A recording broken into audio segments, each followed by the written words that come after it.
fødselsdag sammen med mig. Det her, det er sgu da verdens bedste fødselsdagssang. Og lige præcis sådan nogen som jer. Det er der gør det svært at holde en pause, så jeg synger på, når jeg siger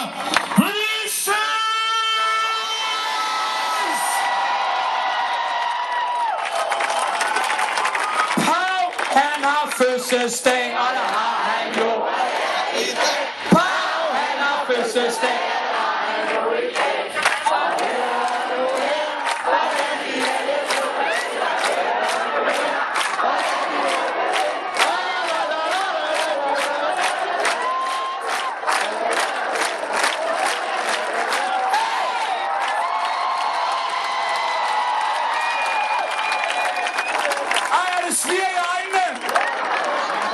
Så ved du, hvordan tjeneren har det. Han har fået vodka.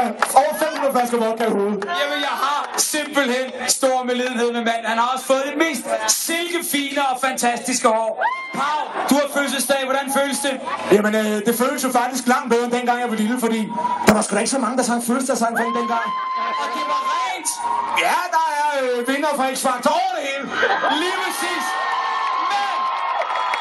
Det vigtigste, det har vi overhovedet ikke fået endnu, og det er selvfølgelig et kæmpe stort hurra. Pau, længe leve, så tager vi 3 korte, og det længste Langelands hurra overhovedet. Er I klar?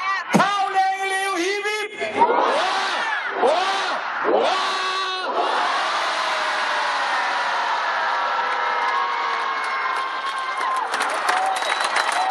Tillykke, Pau!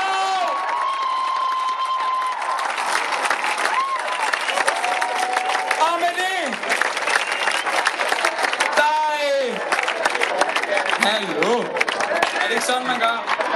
Se med det, der vil vi godt have lov til at sige tusind tak for en fantastisk fødselsdag. Tusind tak for en rigtig, rigtig god koncert. Og jeg tror bare, man går herop på scenen og dufter en lille smule, så skal man i hvert fald ikke køre hjem. Hold nu op. Tusind tak for deres måde at være på. Sikke en fødselsdag, sikke en koncert.